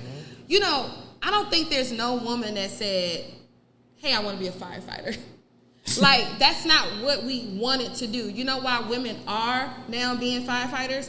Because there are no men, unfortunately. Because the men had to leave and they had to figure out what career can I go to as a woman where I work 2 days a week. I can be home with my kids, make sure that they're doing what they do. I only have to rely on a sitter twice a week. That's a strategic move for a woman. Oh, that's not a woman choosing to want to be surrounded by nigga shit. But nigga shit is for white niggas, Asian niggas, and black niggas. But you know what though? But you have women. You have women to blame. No. So You have women to blame for that. we have us to blame No. for it. No. It's a Hell no. us thing. And until you stop pointing the finger at women and at men Oh man. and say that it's a But no, Patrice, I wanna have this dialogue because I think it's important. So let's. I don't think that you can place the full blame on a relationship on one person. I think you can. You know why you can't? Because it's something No, that no, you can not- give somebody that made them maybe act Not a up. relationship with one person. But who I think you have to blame for the state of this is women. Women What's the fought. state of what? Hold on. Women fought hard in the 60s and 70s for this. For what? For We what? want the same jobs as men. We want Equality. this. We want Nigga, it that. was a war. We don't need a man in the They house. had to. All right. Well, okay. They You said out they here. didn't need a You man out in here the now. house. Is that You what out they here. said? I You think out that's here. the Saying feminist they movement. Did I they? think No. we gotta really get off that feminist. I really want to know. Did they specifically say that they didn't want a man in the house? So Or were they 'Cause forced in that I don't think situation? that's what was said. I will tell you this. That was not the specifics. Of There was a Strategic, movement. man. There was a movement, right? And I won't even place this all on black women because they were used and they were manipulated into this ideology. They were. Right? But when a large number of black women decided to leave the civil rights movement and go on with the women's liberations movement, because let's keep it a buck, black women always been working. So they didn't even need to go with that movement because we already had ground That's true. in the movement that We we was already had. somebody But cleaner. now at this point, we have a bunch of women who are running around here in masculine energy, and then when they realize, damn, I'm not so masculine, now you want to call for a man. I do like a feminine women, but I like. But like, it's the environment in your household, and this is what you have to check. Right. But this When what you the they man- asked hold for, on though. Just a second. When you are the man, no, I didn't. It's my fingers. I know. She I does it didn't- to me, I too. First of all, didn't mean you that good. way. This your show. I would shut up. I would do this on straight talk. I know. Oh shit! Hey, listen, we've had that already. But no, I think a lot of times too, it's an environment that the man is supposed to be in charge of. Because remember, you're in charge of leadership, and if you are not creating a home that allows a woman to be feminine. And we have to step up and be masculine, and we have to step up and be a leader, and we have to do all these things. Then you can't do anything else but pull on a masculine energy. So that's why I say, as a whole, it's the relationship as a whole. It's us people as a whole. Man and women have to take a responsibility for what we all are putting on each other's shoulders that got us off balance. So hear me out. Because there has to be. You can't be feminine. You're right. In a situation that causes for you to fight. So You're right. now I gotta put on another fucking coat. You're right. And that's not femininity. All I'm telling you. Fending for myself. All I'm telling you. In my relationship. All I'm telling you is that you have women to blame, because prior to that movement, that was men's job. So you have to understand the causes and the reactions to history, right? Prior to the women's liberation movement, right, when women wanted to get in the workforce, women wanted to do this, women do that. As a black man, that's all I can speak for.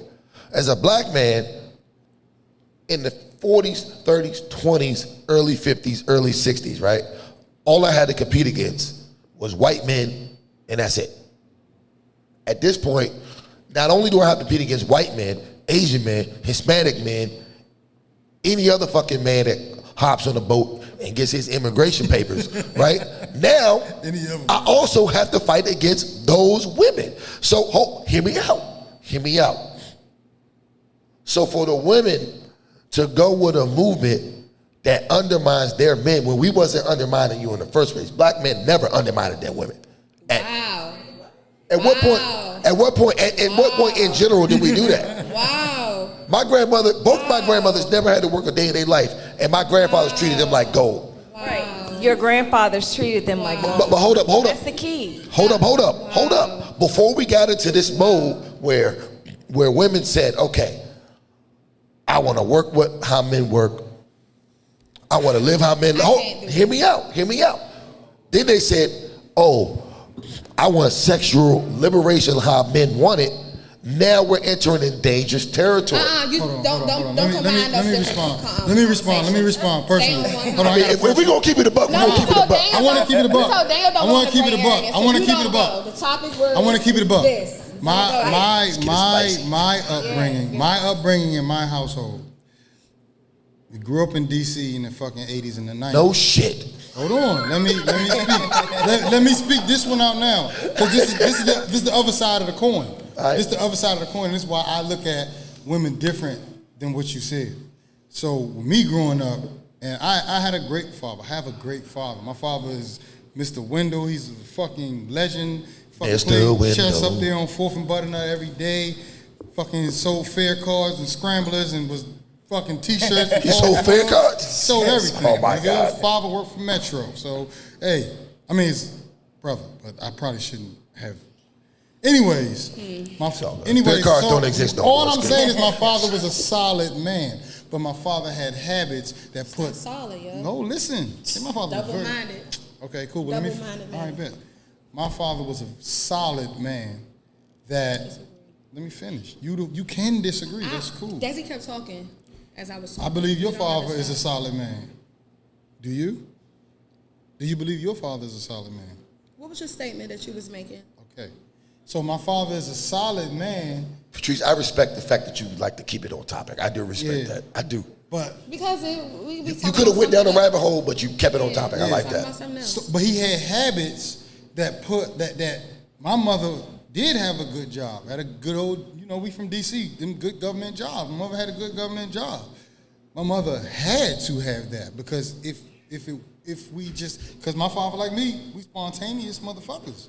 If you got to rely on that, so my mom handled her fucking shit. So I've always seen that back support. Like my mother had to work, like, cause that's what it was. You know what I'm saying? Like that's a lot of our families. I think a lot of too what the problem is as well is that we sugarcoat our lives, and we don't talk about our lives realistically, and how we're still dealing with the traumas because we love our family. And I understand the love we have for our family, but you have to sometimes call a spade, and you have to sometimes be realistic of what actually happened, because I'm living with the stuff that happened.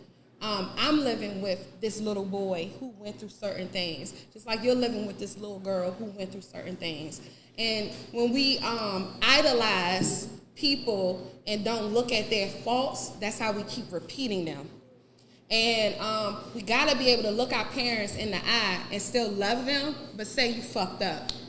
That caused me this, that caused my mother this, that caused me, your brothers, boom, boom, boom, because they damn sure call us and out. this and that. And we got to be able to do that. We got to be able to have some real conversations. And I think the reason why you can say the stuff that you say, and you can say the stuff that you say, because nobody's having real conversations with their parents, with their grandparents, with their aunties, with their uncles, and saying what you learned from them, what you saw them do that was fucked up, and actually say, I know you was trying to love me. I know you didn't know no better, but that shit fucked me up. This is why I look at the world this way now because of that. But it doesn't mean I don't love you. It doesn't mean I don't respect you, but it was fucked up. So I hate the whole, when we talking about our uncles that got locked up, and we say they went on a vacation. No, that nigga ain't going on vacation, that nigga was locked up. I hate the fact when we talk about habits, and it's like, oh, the habit might have just been like, oh, the nigga decided to play cards all day. No, the nigga was on drugs, which then caused a dent in the household financially and a dent in the household emotionally because you wasn't there for us. Let's be real and call this shit out for what the fuck it is so we can heal from it. Because until you keep sugarcoating this shit, we gonna keep doing this shit right here. And there's nothing gonna change because, oh, it was just a vacation. No, you got locked up. Why you get locked up? Oh, you got locked up for this, this, and that. Because it's an uncle that I know that's about to be up from parole. That nigga can't see my family. I love him, but you can't see my family because you got locked up twice for the same retarded ass shit. So listen, you won't test it out over here. I got you. So I can't be blinded by blood. Yeah. And act like I can't. I'm done with being blinded by blood because all of us seeing our families do a lot of fucked up shit that's the reason why we think the way that we fucking think now. Lex, you want to say something? I also think too, this hits perspective, it hits more with women feeling like they're protected and being independent, as well as when you say you put the blame on women, a big error, like I say 50 to 70% of women have been molested or touched by men in their family. Yep. And it's a huge deal because I deal with it from women that come from here Yep. every day. Yep. And it's so surprising and shocking because they are hiding it and living lives that they didn't have. Yep. Or living lives as perfect little girls. Yep. That is a huge thing that Yep. families used to sweep under the rug. Yep. And if it wasn't happening. Yep. Or mothers would shame their daughter because their husband did something to her. Or Yep. It's a big thing, but that comes more. That might be why women feel like they have to be so masculine. Yep. So, Hold on. can I answer the question? Real She quick. directed it. No, I don't think she asked you a question. She made a statement. Well, she said Norman said this and this and that. I think definitely addressed She it. addressed you, but she didn't ask you a question. All right, fine. If you don't want me to address it, I won't address it. She said, come on with it. A lot of it is identifying what we experience as kids because it might not be that we're lying to ourselves. It might be that we experience it as children, so we process it as children. And now that we're damn near 40, you gotta stop and think like, nah, that nigga wasn't in college or on vacation. Like you might have to stop. He was in college. It might not even be denial. It might be that you just haven't Just been now That's true. The way that's true. Yeah. That is so true. Girls used to keep a lot of stuff out of our business. Yeah. I mean, You know, we was kids. We ain't know nothing. so That's true. I didn't know a lot of things. I didn't know a lot of stuff either. Yeah. But now, we all fucked up. For the longest, I thought I didn't like light skin. My father used to say to me, you're a pretty dark skin girl. And he said it with good intention. That shit fucked me up till I was in my early 30s. You know Yeah. what I'm saying? Like, we gotta stop and think like, what is the root of this? So the root of this, the problem is that we don't have money. No. Right? I mean, to be totally honest with you, we don't. I mean, see, I think we're getting a little. So we can all go back and forth with who did what, who did this, Oh, they no, I did don't that, want to they go did back that. and forth with that. No, what I'm saying is we can all do that all day. Men could say women did this, women could say women did, men did that. The bottom line is all of us are well able-bodied, mentally stable adults in here. And most of us have children, or most of us could have children. So what we need to teach our children is the basic tenets of what we started off the show with. Yep. Yeah. Yeah. I think. No, like for real, and that is so true, and that's why I feel like even these conversations we have right now, we've had these conversations, right? I'm with the shits though. Don't get me wrong, but like we have these conversations with our daughters. Like I'm not going to wait until like right now they're about to be 20, so I didn't wait until I felt like they were grown enough. Like no, we need to talk about these things early to understand what to expect. To understand like I just always was transparent because it was a lot of secrets, like you said, in my family too. And I was like, why do we not like this person? What's going on? Like, or I grew up feeling a kind of way with people in my family. Like I realize now that there's a lot of people in my family who don't like me because of the way my parents presented us as kids. Like we were perfect, the perfect family and all this other stuff. And I'm like, I ain't never say that shit. Like I don't know what the fuck. Like I was just in the family. She with the shit. You know, Patrice, you just said something to me that just kind of hit a bell though, right? You said there were secrets, right? The only thing I disagree with what you just said, I want to go back to the days where there were secrets. You know why? That's what causes trauma, though. No, that's why we all dealing with shit now. The problem that we have today is it ain't no secrets. Everything is out in the open, and the kids know too goddamn much.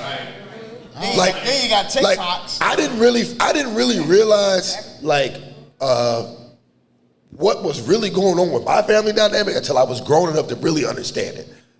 I got you. But you still. I was like, ooh, okay, damn. Yeah. But you know what? If I would have known that shit at 7 or 8 years old, I probably would have been like, me and some of my sisters would have had problems because I knew it too early. But what about okay? Sometimes kids don't need to know shit. What the secret is, like, I agree. Some shit they don't need to know, but some shit is important. But it's not grown. Hold on. What you say, bro? Grown folks' business. Yes, what's grown folks' Thank you. business? Let's talk about that. Yeah, what is grown folks' business? Anytime. Hold on. See, hold on. You see what women do? What's grown folks' No, but business? that's a Y'all know what the fuck grown folks' business is. You know what the fuck grown folks' business is. What's grown folks' business? But no. Women made up the term grown folks' business. Both of y'all hollering the same thing. You're not making sense. We said, what's grown folks' business? That means detail. We need to hear it. Yeah. What is it? So it's about the finances of the house. It's about because grown folk, we could be talking about one thing and then go into something else, and you never know when it happened. Grown folk business is grown folks' business. Listen. Okay, I'll tell y'all a real story. I'll tell y'all a real story. My parents was very Can I keep it a buck with y'all? So my parents were married until my father died, right? I love both of my parents very much, right? I have sisters who are not from my mother's womb. And I love them all. We all love each other, yada, yada, yada. There's some hiccups here and there, right? But one thing my mother and father never did was argue in front of me. Yeah. Because that was their shit they had to deal with. So that's one thing I took into every relationship with. Hold on. Growing up. To bring it back, right? Mm-hmm. The problem I had in my first marriage was that I was married to a woman that was used to seeing her parents argue, fight, even go to blows. Handling shit. The kids don't need to be involved. Wait, but can I ask this though? When y'all say, the parents say, oh, we don't want to argue in front of the kids, right? So you decide to take it somewhere else in a whole different vicinity in your house, but they can still hear you. Oh, I never heard him. I never heard him. How was that? Listen, my father was. Yeah, that's what I was. I have a sister that's the same age as me. We were both born in 1984. I said we were both born in 1984. I wasn't even like I was a newborn, and my mother was probably like, "What you got on the like?" I don't know what they talked about. No, I never heard them argue. I have never ever in my life heard my parents have one single argument. Shit, I did. I'm the same. I'm the same. And I know that my father cheated on my mother because my sisters are the evidence of it. I'm telling you right now, I've never ever heard my parents argue. I do not have a recollection. I don't think that constitutes whether or not you're a good parent or not. Because maybe that was this their protocol. It's not saying that, but what I'm telling you is that that makes an impact on the kids. Because in my relationships, you can ask April. I don't sit up here and argue with. If I argue with April, it's about some silly shit that ain't even important, and the kids ain't gonna see it. Kids have an impact on seeing their parents at conflict. I agree. Because Kayla and Kiara has seen us, and we were 19 with twins, man. They've seen a lot. I've never seen my parents argue like that in front of me, honestly. Never? Never. So I kind of have thinking about that now. I'm telling you, like, so that makes an impact because I know, like, my mom will say certain things to me now as an adult, but when I was a kid, I'd never seen them like go at it in front of each other, and I know it would have made a very different impact on me than not seeing it. You know what I mean? That's interesting. I do want to touch on that because We gotta wrap it up. we got to wrap it up. I did witness my parents argue a lot, and it affected me in the negative and personal. I knew by probably first or second grade. Oh, he gonna come get the mic. I knew by first. Cosby Digital. Shout out to Cosby Digital. Come on, nigga, grab them. I knew by like That's first. smart though because nobody's questions were heard earlier. We just produce a podcast, so I know if I talk off camera, it's gonna mess up the show because Fucking up feedback. nobody can hear it. But anyway, you can hear Just it. like that. Go ahead. What you got? Producers. Like. I witnessed my parents argue furiously, right? Like cats and dogs. And by second grade, I was traumatized by that. Like my dad picking me up, arguing with my mom, banging on the door, like doing all kind of stuff, them going back and forth. So I know in my household, I want to model what you guys have, like not arguing, because you're going to go through problems, you're going to go through issues. But I've experienced that it does affect children, and mentoring and being around children, you can tell which children come from households of conflict and which ones don't. You can tell how they solve problems. They yell at other kids, they hit other kids, they mirror the behavior in their household. So now, while everything isn't on the table, I don't think everything doesn't need to be on the table because of the way kids process things, right? The kid might say, oh, it's my fault that mommy and daddy are arguing, even though it's really not the kid's fault. Like, you're just a symptom of a bigger problem, right? So we have to be mindful not to do those things in front of kids because they can't process it they don't know the nuance of the relationship. They haven't lived life. They don't know if you arguing over money. They don't know you arguing over infidelity. They don't know you arguing because you ain't take the damn trash out. If I can piggyback off you, though, if I can piggyback off you, I know my wife can attest to this. I know April can attest to this. I do not I'm not triggered by shit, right? Some shit might annoy me. You just trigger everybody. Nah, some shit might annoy me, right? But I'm like, it's not a big deal. I literally have never seen my parents argue. So that has played a good part on how I make decisions in my life. Because I don't make emotional, brash decisions. Even when I'm mad, I stop and I say, yo, okay, hold up.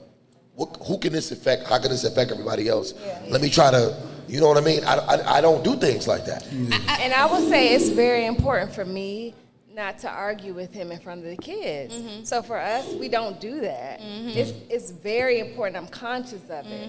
If I have an issue, we'll take it later when the kids go to sleep, and we have our time to ourselves. And that's It's not very even really important our for us. argument because I think- it's more so a conversation. I think for me, because we were so young and we've done so much in front of Caleb. Y'all was young. Y'all was kids. However, we were their age now. I do It's believe crazy. that we taught them two things: conflict resolution, and also the reality of relationships. Because sometimes, to a fault, when you don't know that your parents are arguing, you kind of look at it as it was perfect. And then you don't realize that they were overcoming things. So then when you grow up and you're presented with something to overcome as an really deal adult, with because it. that's what happened to me, because my parents didn't argue in front of me. So I didn't understand this conflict or this situation because I never saw it with my parents. So instead of me understanding that this is a stick in it moment, I looked at it as, this must means we need a divorce. You know what I mean? Versus realizing that no, part of a relationship is understanding these differences, going through these differences, and resolving where Instead you of are. running. So I didn't know that because I didn't see my parents having disagreements in front of me. So I thought that it was odd. And honestly, that's why it's important for me to teach my kids from now. Like, this is how you deal with conflict. I teach them, like, my daughter comes to me and tells me what's happening at school. I'm saying, okay, so this is how you deal with it. You don't necessarily have to, like, have a big old emotional breakdown. You know, maybe you need to take space from this person who you think is your best friend and say, okay, let's take a week and reevaluate why we are best friends, and then come back to the table. So I think you have to constantly, like, talk to your kids and teach them what you know. That's why we have this wisdom at almost 40. You know, right? We're learning and we're trying to teach them. So that's what I do try to teach my And I'll tell you how I process my let's shit. take your last point, and we gotta close it out because it's 8:00, and we got the band going. While we close it out, we do have we about to close it out now. So we're gonna let Desi make his last point. I'm gonna do the final thoughts. It's still drinks at the bar. The band is gonna play a light set while we wrap this thing up. We appreciate everybody for coming out. Desi, your last point, and we're gonna wrap it up. And I'll just say this. I think what I've learned from my parents is that as I got older and I actually got to really see what actually happened with their relationship, it gave me a new respect for them because I never saw them argue. They went through all that shit, and it put things in perspective for me. Once I hit 25, like, you know what? Some things are better just after you calm down and you talk about them. Work it out. Like, everything is not a life or death. Like, if I'm not hanging off a cliff or a nigga don't got a gun to my head, it could be resolved. It's everything is not like, nigga, fuck you. It don't gotta be like that. Because guess what? None of us are about to die right now. So how can we really sort this out? Gotcha. Last words from Jerome and Kiki. April didn't. April already just went. April dropped a hell of a I'm sorry. bomb. Can I say one thing? One thing. him. I'll say this, and I think you'll like this. I recently had a slight conversation with a person who I should probably never talk to again. Right? Motherfucker did me dirty. Oh, I got you. But I'll have a conversation with the nigga. He reached out. We won't be best friends.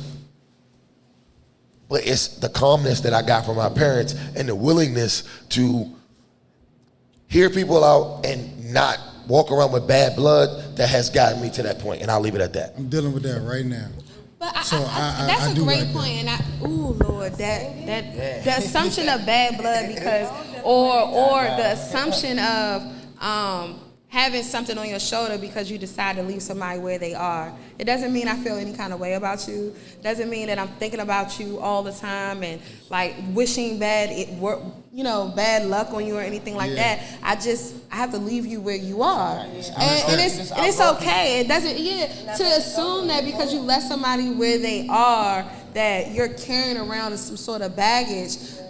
I had to reconcile a lot. I had to reconcile with this nigga before he ever reconciled with me, because I had to leave that where it was. And so, but it didn't mean that this was 4 years before we even got back together. I was like, all right, I'm good. So I just feel like sometimes this whole like, oh, you're not speaking to this person, so that means you harboring some ill will for them, or you don't want that bad energy on your shoulders. I ain't got no bad energy on my shoulders. I just don't talk to this person, and that's okay. You know what though? Oh man, I don't want to carry this on.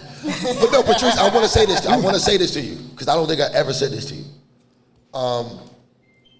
When you and him got back together, right? Outside forces, I don't want to say outside forces, just other people was like, oh, this is that. You know what? The fact that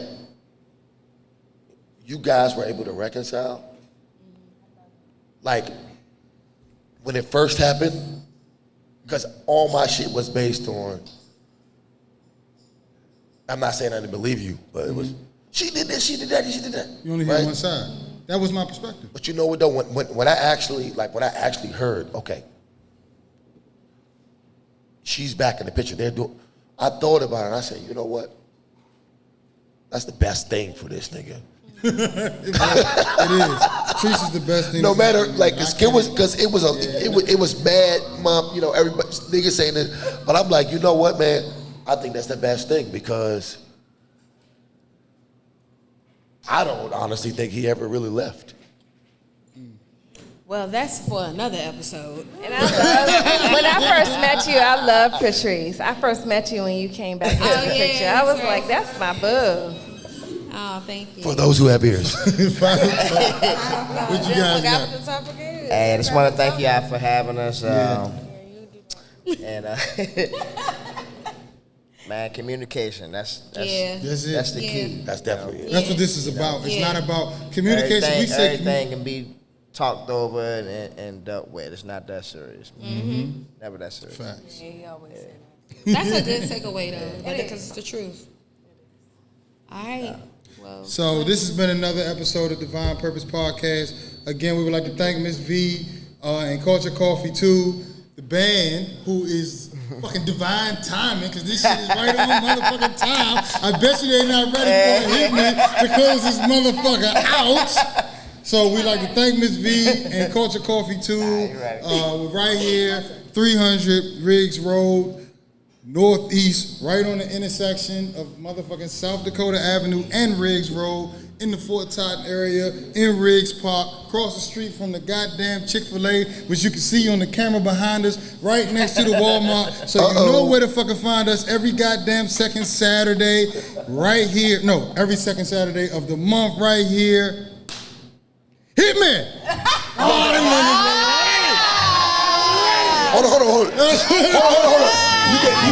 You can edit it out. Say hit me one more time. Say it 4 times. I said 4, 3. Hit me 1 time. Hit me 2 times. 3 times. This has been another episode of Divine Purpose Podcast. Enjoy divine timing. Go to the bar and drink. Be merry. Mingle. Get to know the people in here. We love you, we honor, and we praise you. Peace. thank y'all for coming.